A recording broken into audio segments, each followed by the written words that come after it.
Bienvenue, mesdames et messieurs, dans Politicien, votre rendez-vous politique. Comment qualifier la situation des droits de l'homme au Burundi?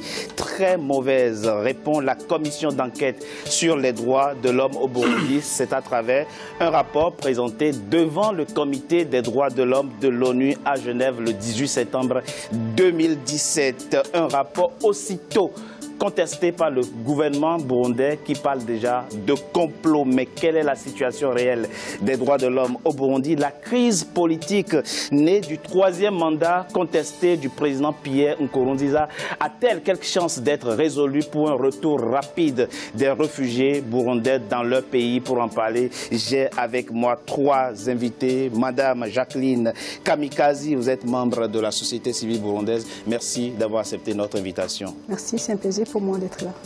Pancras Chimaye, vous êtes le porte-parole du Sénared. Sénared, c'est le Conseil national pour le respect de l'accord d'Arusha pour la paix et la réconciliation au Burundi et de l'état de droit. C'est une plateforme qui regroupe l'opposition en exil et une partie de l'opposition intérieure au Burundi. Merci, M. Chimaye, d'avoir accepté notre invitation. C'est un plaisir pour moi d'être là. Et j'ai avec moi également Maître Brice Nzamba. Vous êtes avocat au barreau de Paris. Vous êtes par ailleurs le président du Cercle de réflexion République Nouvelle. Merci, Maître, d'avoir accepté notre invitation pour parler du Burundi. C'est moi qui vous remercie, Richard. Alors, je précise que Madame l'ambassadeur du Burundi en France, Christine Nina Chion-Savier, était attendue dans cette émission. Malheureusement, elle a eu un contretemps qui ne lui a pas permis ou qui ne lui permet pas de répondre présente à notre invitation de ce jour. Mais je tenais à la remercier pour le principe, l'accord de principe et pour la disponibilité. Les rapports sur la situation des droits de l'homme au Burundi se suivent et se ressemblent, mais à chaque fois, ils sont contestés, rejetés par le gouvernement burundais. C'est d'ailleurs le cas du tout dernier présenté devant le comité des droits de l'homme de l'ONU à Genève par Fassa Ouguegouze, le président de la commission d'enquête sur les droits de l'homme au Burundi. C'est un sujet de la rédaction signé Sharon Kamara, commenté Aminata Diak. Mise en place il y a un an, la commission indépendante d'enquête de l'ONU sur le Burundi a rendu son rapport définitif ce lundi 18 septembre devant le Conseil des droits de l'homme à Genève. Celui-ci fait état de graves violations des droits humains depuis le début de la crise politique en 2015. La commission en appelle maintenant à la Cour pénale internationale pour une enquête plus approfondie et dans les plus brefs délais sur les crimes contre l'humanité et autres atrocités commises dans le pays. Nous avons pris soin de recouper nos informations, de les corroborer par au moins un autre témoignage. Donc la plupart de nos conclusions sont basées sur un faisceau de témoignages, donc sur un ensemble concordant d'informations. Nous avons pris soin de recouper sur la base d'informations provenant de différentes sources indépendantes. Du côté du CNDD-FDD, le parti au pouvoir au Burundi, le rapport final de la commission d'enquête de l'ONU a été vivement contesté. Certains dénoncent le manque de partialité de l'organisation ou encore son manque de légitimité. Le parti du président Nkurunziza a d'ailleurs organisé une manifestation de protestation le samedi 16 septembre 2017, un mouvement qui a mobilisé de nombreux partisans. Il y a certains éléments qui laissent entendre que ça a été vraiment une occasion ratée parce que même si on était un observateur net qu'on devait lire ce rapport, on voit que les éléments qui sont dans ce rapport sont des éléments vraiment doutés et un rapport qui manque, un rapport de ce niveau-là, d'une commission de ce niveau-là des Nations Unies, et vraiment on voit qu'il y a une certaine méthodologie d'analyse qui manque. La CPI a désormais jusqu'au 27 octobre pour ouvrir une enquête sur le Burundi. Le pays a enclenché en 2016 la procédure de son retrait de la Cour pénale internationale. Depuis 2015, le Burundi traverse une importante crise née de la volonté du président Pierre Nkurunziza de briguer un troisième mandat. Les manifestations qui ont eu lieu à la suite de la réélection du chef de l'État auraient causé des milliers de victimes et poussé à l'exil plus de 400 000 Burundais. Pancras Chimaye, que pensez-vous du rapport sur la situation des droits de l'homme dans votre pays, le Burundi, qui vient d'être présenté devant le comité des droits de l'homme de l'ONU à Genève? C'est un rapport véridique, accablant, qui rapporte les faits. Et pour la première fois, la plateforme de l'opposition burundaise, le Sénat de Giditeka, est ravi de ce rapport parce que pour la première fois, on a nommé les véritables auteurs du bain de sang qui vient de durer plus de 2 ans au Burundi. Pour la première fois, on a qualifié les faits, à savoir des crimes contre l'humanité. C'est une satisfaction parce que personne n'ignore que la milice Imbonerakure, personne n'ignore que les services de renseignement logés dans les bureaux de Pierre Nkurunziza, que la garde présidentielle de Pierre Nkurunziza sème la mort et la désolation depuis 2015. Ce sont des faits qui sont avérés. C'est un rapport que vous saluez. C'est un rapport que nous saluons parce que, certes, il a tardé à venir, mais mieux vaut tard que jamais, il est là, excusez-moi, et on espère que désormais, Nkurunziza et son équipe tiendront compte du contenu de ce rapport pour arrêter de tuer le peuple burundais. Malheureusement, le rapport il est sorti le 18 septembre. 18 septembre. Oui. Le 12 déjà. Bujumbura était au courant de ce rapport. Le 12, on a enlevé un opposant, un certain Léopold Habarugira, au vu aussi de tout le monde. À Bujumbura. À Bujumbura, devant sa femme, devant une école, en plein jour. Et ce sont les services de renseignement de Nkurunziza qui l'ont enlevé. Jusqu'à aujourd'hui, on ignore s'il est vivant ou s'il est mort. Le lendemain, comme si cela ne suffisait pas, on a attaqué les bureaux de la représentation des Nations Unies des droits de l'homme à Bujumbura, croyant aller chercher les documents relatifs à ce rapport. Et 2 jours après, c'était le 15, un carnage a été perpétré au Congo dans un cas de réfugiés tuant 39 victimes. Et ça, c'est l'armée de Nkurunziza est dedans. Donc, c'est tout à fait normal. Non, c'est avéré. Ça, on ne sait pas. C'est tout à fait normal que ce rapport soit rendu public et que le rapport demande que la CPI fasse son travail. Madame Kamikazi, Pancras Chimaye applaudit ce rapport et qu'il salue. Vous faites pareil? Ah non, ça n'engage que lui. S'il se retrouve dans ce rapport, pourquoi ne pas applaudir? Ça, c'est son point de vue. S'il trouve dans ce rapport répondu... tristement, hein, puisque les faits relatés dans ce rapport sont d'une extrême gravité et ne peuvent qu'attrister. Non, moi, ce que je trouve déplorable dans ce rapport, ça manque de crédibilité. Pourquoi vous dites que ce rapport... Pourquoi je dis ça? Expliquez-nous. J'ai essayé de parcourir comme tout le monde des informations qu'on trouve à gauche, à droite. On stigmatise le gouvernement burundais, tout ce qui s'est passé. Mais tout le monde sait. Il ne faut pas être un juriste pour voir ce qui s'est passé au Burundi depuis 2015. Il y a eu des manifestants qui étaient de l'opposition qui ont brûlé les gens vifs. Et ça, dans ce rapport, nulle part, au moins, on marque ces effets-là. Et ils disent quoi? Que le gouvernement n'est pas laissé entrer au pays pour faire les enquêtes comme il faudrait. Oui. Donc, si le gouvernement ne les a pas laissés entrer dans le pays, où est-ce qu'ils ont pondu ces rapports qu'ils ont produits maintenant?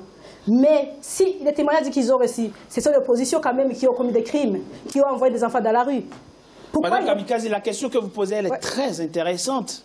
Vous demandez, effectivement, la commission a fait état dans le rapport de ce qu'elle n'a pas été autorisée par le gouvernement burundais à entrer sur le territoire burundais. Et vous posez la question, s'ils n'ont pas pu mettre pied au Burundi, comment ont-ils fait pour faire ce rapport sur la situation des droits de l'homme? Et moi, je vous demande, pourquoi le gouvernement burundais n'a-t-il pas autorisé cette commission? A-t-il quelque chose à cacher en ce moment-là? D'abord, je tiens à mettre les choses dans les contextes. S'il vous plaît. Je ne suis pas là pour présenter le gouvernement burundais. On est d'accord. Moi, je suis une burundaise. Je ne comprends pas ce qui se passe, toutes ces manipulations autour du Burundi. Et là, je me dis, ils n'ont pas été au Burundi, mais ils ont quand même réussi à avoir des rapports sur le gouvernement burundi, mais pas sur les opposants qui ont brûlé les gens vifs, qu'on a vu tout le monde, qui ont balancé des grenades dans les marchés. Pourquoi ils n'ont pas pris le temps d'aller voir les médias qui reportaient à l'époque? Il y a Reuters qui était là, il y a la AFP qui était là, il y a ces noirs sur blanc écrit, qui ont vu des choses, qui ont filmé. Pourquoi ils n'ont pas été les voir pour aussi mettre quelques lignes quand même sur ce que... Vous pensez que le rapport est partial? Oui, tout à fait. Ils devaient quand même faire un effort d'aller voir les gens qui étaient sur place à l'époque. Il y a des médias qui étaient là. Nous, tout le monde a vu ce qui s'est passé au Burundi. Ils auraient quand même mis quelques lignes là-dedans pour dire, voilà, il y a la part des choses que le gouvernement a fait, qui est inadmissible. Il y a la part aussi de l'opposition des responsabilités de l'opposition aussi. Mais on n'a pas vu nulle part ça. C'est là où je me dis, il y a quelque chose qui coche. En tant que Burundaise, je me dis, où est-ce qu'on va? Encore une chose qui me choque. S'il vous plaît. Chaque fois, on me dit que c'est l'Union européenne qui a demandé ce rapport. Je me dis, où est-ce qu'on va? L'Union européenne est devenue opposant burundais? Qu'est-ce qu'on dira à nos pères africains? En l'occurrence, celui-ci, c'est l'ONU qui l'a demandé. Il y a l'Union européenne qui s'active maintenant pour mettre des résolutions. Oui. Tout le monde le suit. Je dis, mais où est-ce qu'on va? Donne-moi un exemple, un seul exemple en Afrique, même au monde, où l'Union européenne a déjà résolu un problème. Mais vous savez, madame, il n'y en a pas. Vous savez, madame, que l'essentiel du budget du Burundi est financé par les partenaires internationaux, dont l'Union européenne. Donc, à partir du moment où vous demandez de l'argent pour vivre, ils sont obligés... Donc, vous donnez de l'argent, faites-moi vos guerres, on vous tape dessus, et c'est comme ça. Non, monsieur, je suis désolé. Je suis désolé, l'Afrique n'est pas ça. Nos pères qui sont morts pour l'indépendance, en se battant pour l'indépendance, ils ne sont pas morts pour ça, pour qu'on puisse continuer à fermer nos gueules, pour que l'Occident nous donne l'argent. Je suis désolé, monsieur. D'accord. Désolé. Mais madame, la situation, elle est réelle. La situation qu'il y a au Burundi, si on laissait les Burundais entre eux, il y a l'opposition burundaise qui est à l'intérieur, il y a eux qui sont à l'extérieur. Si on se mettait autour d'une table, sans qu'il y ait des gens qui viennent accéder. Mon compatriote qui est là en face de moi, il a été le porte-parole du président Domitien Ndayizeye. Le 8 avril 2003, dans son communiqué de presse, il parlait qu'on accusait de distribuer des machettes pour tuer les Tutsis. Aujourd'hui, c'est tout d'un Nkurunziza. Et demain, c'est tout de qui? Mais on arrête un peu ça. Moi, ce qui me choque, c'est ça. L'Union européenne et cette partialité de cette commission va demander un peu aux Libyens ce qui se passe. Aujourd'hui, ils se sont alliés avec l'Union européenne pour faire tomber Kadhafi. Est-ce qu'aujourd'hui, ils sont fiers de ce qu'ils ont fait? Très rapidement, on va pas... moi, ça me révolte de voir ce qui se passe dans nos pays africains. Mais restons au Burundi, madame. Mais oui, ce n'est pas isolé, le problème du Burundi. Ce n'est pas isolé. C'est la suite. Demain, ça sera qui? Juste c'est le Burundi. Le 15 septembre, à Kamanyola, dans le sud Kivu. Oui. Je connais très bien ce pays, parce que j'y ai vécu autant. Vous connaissez le sud Kivu, comme vous le dites. 34 de vos compatriotes ont perdu la vie. C'est lors d'affrontements avec les forces de l'ordre au sujet de 4 autres Burundais qui ont été expulsés vers le Burundi. 34 de vos compatriotes. 37. Oui, le chiffre officiel fait état. Le bilan officiel fait état de 34. Moi, je m'en tiens au bilan officiel. Ils ont fui la violence, ils ont fui la mort au Burundi et ils ont trouvé la mort de l'autre côté de la frontière. Qu'est-ce que ça vous fait à vous? C'est triste, à vous, Burundais, de voir... Ça fait mal. Voilà. Ça fait mal. Et aujourd'hui, mon compatriote qui dit que c'est Nkurunziza. Vous pensez que Nkurunziza a fait la fête parce qu'ils sont morts? Non. Je vais vous dire une chose, justement. Oui. Encore, je reviens sur l'Union européenne et tout ce qui est l'ONU.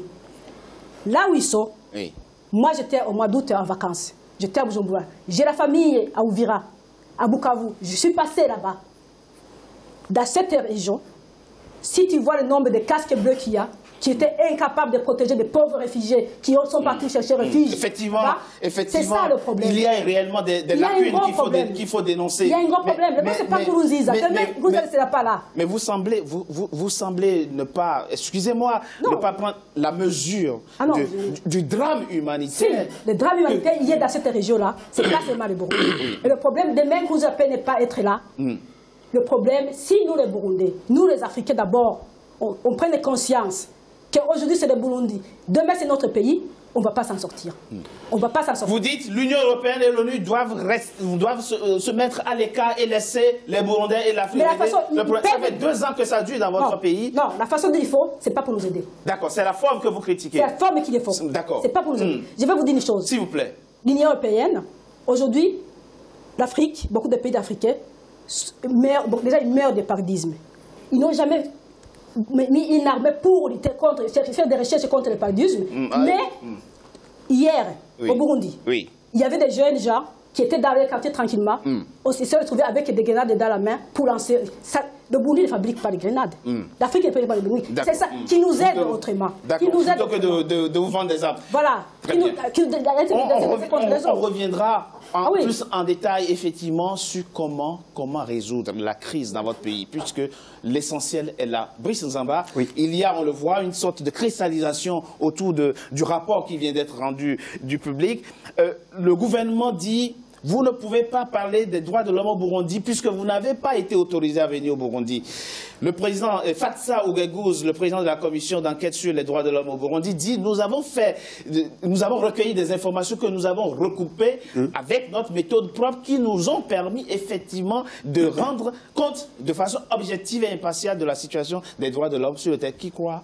Ben, écoutez, moi ce que je dois dire, c'est qu'il faut d'abord sortir de l'émotion, hein, parce qu'il y a des êtres humains qui meurent, c'est des êtres de sang et de chair, qui sont membres des familles, il y a tout un drame national qui se joue depuis 2 ans, et donc il convient de trouver des solutions. Et donc quand un État qui fait partie de la communauté internationale n'arrive pas à trouver de solutions de façon interne à un drame qui devient pérenne, il appartient à la communauté internationale, puisque, je suis désolé, on vit dans le cadre d'une société internationale qui est composée des États, qui est composée des organisations qui ont mission de veiller à la paix autant que faire se peut. Et parmi ces organisations, on a l'ONU. Donc l'enquête aujourd'hui, moi je suis étonné parce que chez nous en droit, on dit que nul ne peut se prévaloir de sa propre turpitude. Voilà, c'est-à-dire qu'on ne peut pas, d'une part, empêcher à des enquêteurs de venir sur le terrain, d'enquêter, de rencontrer des personnes, de rencontrer des associations, des organisations, et donc récolter des informations sur le terrain, et d'autre part, leur reprocher la circonstance d'avoir travaillé à l'extérieur. Je trouve ça extraordinaire. Sur le plan logique, ça ne tient pas. Ça, c'est un. 2, on vit aujourd'hui, on est en 2017. En 2017, le monde a suffisamment évolué avec des moyens techniques d'aujourd'hui pour pouvoir travailler de loin. C'est-à-dire qu'aujourd'hui, on a des personnes qui peuvent être en exil. Il y a des sociétés, il y a des organisations de droits de l'homme qui ont leur siège à l'extérieur. Comment c'est donc qu'il y a une fausse commune dans une commune à Bujumbura? Mais parce qu'il y a des relais. C'est-à-dire qu'on n'est plus obligé d'être sur place. Il y a des organisations de droits de l'homme qui peuvent être au Burundi, qui sont, donc les sièges sont à l'extérieur et peuvent par des moyens, aujourd'hui des moyens des nouvelles technologies, de l'information, communiquer et donner des témoignages, donner des éléments objectifs sur des fausses communes, sur des enlèvements, sur des tortures. Oui. Donc aujourd'hui, la méthode utilisée a été bien précisée. Donc ce sont des faisceaux d'informations, recoupement, et puis recoupement auprès des sources qui sont quand même indépendantes, alors, donc les organisations de droits de l'homme sur le plan international. Très rapidement, Madame Kamikazi, par rapport au drame de Kamanyola dans le sud Kivu, les autorités burundaises demandent aux autorités congolaises de diligenter immédiatement une enquête pour déterminer les causes de la mort de vos 34 compatriotes. Et moi, je vous demande, pourquoi est-il important pour les autorités du Burundi de savoir de quoi sont morts les Burundais en RDC et ils n'acceptent pas des enquêtes à l'intérieur du Burundi pour qu'on sache de quoi sont morts les Burundis qui meurent à l'intérieur du pays? Parce que, contrairement à ce que vous dites, au Burundi, les gens ne meurent pas tous les jours. Moi, je vous dis, je viens de là. Pardon? Au Burundi, les gens ne sont pas en train de mourir tous les jours, contrairement à l'enquête. Moi, je viens de là. D'accord. J'ai fait un mois, M. Pancras, j'ai fait un mois au Burundi. D'accord. Les gens ne meurent pas au Burundi? Pas tous les jours. Bon, pas tous les jours. Mais les gens, dans tous les pays du monde, les gens, ils meurent, monsieur. Madame, ce que vous dites est un peu grave. Non, moi je dis, les gens... Ils meurent tous les 3 jours, 4 jours, mais pas tous les jours. C'est comme quand on parle des gens qui se passent, ce qui se passe au Burundi, c'est comme si, une fois que vous mettez le pied au Burundi, vous êtes mort. D'accord. Donc vous pensez que la situation sécuritaire... Il faut préciser qu'on est dans le cadre d'un conflit politique. On ne dit pas que tous les Burundais sont enlevés. Je ne pense pas que les enquêteurs des Nations Unies, qui sont quand même des gens... Pour répondre à votre question, pour les gens qui sont morts à Kamanyola, pourquoi le gouvernement s'intéresse? Ce sont des Burundais. Ces gens, ils se sont retrouvés à l'extérieur du pays sans savoir pourquoi ils se sont retrouvés là, peut-être. Ils ont fui la guerre. Ok, ils ont fui il y avait la guerre. Vous pensez qu'il y avait la guerre? Ah non, mais ils ont fui la mort, la violence. Oui, voilà, ils ont fui la violence. Et que malheureusement, est-ce que vous pensez qu'ils ont fui Nkurunziza? Ah non, moi je ne sais pas qui sont les auteurs de la violence. Voilà, donc c'est normal qu'un gouvernement, quand même, se soucie de ses compatriotes. Quand il nous arrive, nous qui habitons ici en France, quand il y a un problème ici, un ressortissant burundais, des nationalités françaises, le Burundi demande qu'est-ce qui s'est passé. Bon, c'est normal. Pour moi, c'est normal. Madame, l'Union africaine dit nous allons envoyer des hommes pour sécuriser et pacifier, pour vous aider à sécuriser le pays. Pierre Nkurunziza, le président, dit pas question. l'ONU diligente des enquêteurs, dépêche des enquêteurs. Il dit pas question. Alors, c'est pour ça que moi, je me pose la question. Pourquoi on veut... Qu'est-ce qu'on veut cacher au Burundi? Là, j'ai envie de rire quand vous dites ça. Dites-moi. Là, vous dites à Kamanyola, je vous ai dit combien de zones de casques bleus qu'il y a. Dès que vous traversez la frontière entre le Burundi et la RDC, il y a des hommes armés en casque bleu. Et ces gens, ils sont morts. Et aujourd'hui, ils sont même incapables de dire ce qui s'est passé. Au Rwanda, c'est ce qui s'est passé au Rwanda. Il y avait combien de médias des Nations Unies? D'accord. On reviendra sur la nature de la crise. Nous, les Africains, on doit prendre conscience qu'on arrête de nous berner avec ça. Si on veut nous aider, qu'ils prennent notre façon. Qu'ils nous réunissent au lieu de nous diviser. Très rapidement, et on marque une coup de pause. C'est quand même exagéré parce que pour que on sache que Pierre-Claver Mbonimpa a perdu son fils, pour qu'on sache que Pierre-Claver Mbonimpa a échappé à la mort, est-ce qu'on doit forcément aller au Burundi alors que Mbonimpa est à Bruxelles? Vous pensez qu'il a été assassiné? Non, Pierre-Claver Mbonimpa, on a assassiné. On a tiré sur lui le 3 août 2015. Il est rescapé. Comme on ne l'avait pas atteint, après on a tué son fils. Comme si cela ne suffisait pas, on a tué son gendre.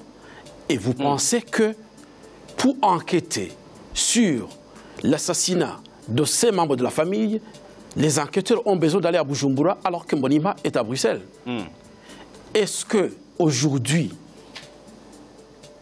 c'est dommage que le représentant attitré de Nkurunziza ne soit pas ici, en l'occurrence l'ambassadeur, parce que c'est ça qui pose problème. Elle a été empêchée. Non, ils jouent le jeu de l'autruche. On refuse aux enquêteurs de venir. On refuse de venir défendre son pouvoir, et puis on dit que c'est la faute aux autres. Ici, ce que madame ne vous a pas dit, c'est qu'elle ne vous a pas dit le credo de dire en 62 on a tué, en 72 on a tué, en 93 on a tué. Pourquoi est-ce qu'aujourd'hui on vient s'en prendre à Nkurunziza? Alors qu'aujourd'hui Nkurunziza, précisément, il vient de passer 15 ans au pouvoir, il n'a pas été suffisamment conséquent pour au moins mettre devant la justice celui qui a tué son père. Et maintenant, il veut que ce soit l'Union européenne qui vienne pour enquêter, pour savoir qui a tué son père alors qu'il vient de passer 15 ans au pouvoir. C'est-à-dire que nous avons un système judiciaire qui ne fonctionne pas, qui est paralysé, ou même Nkurunziza lui-même ne sait pas l'utiliser. C'est sans doute la raison pour laquelle le rapport recommande à la Cour pénale internationale de diligenter immédiatement une enquête préliminaire au Burundi. Mais quelles sont les conditions dans lesquelles cette enquête peut être ouverte? On en parle dans la deuxième partie de notre émission après une coup de pause. À tout de suite.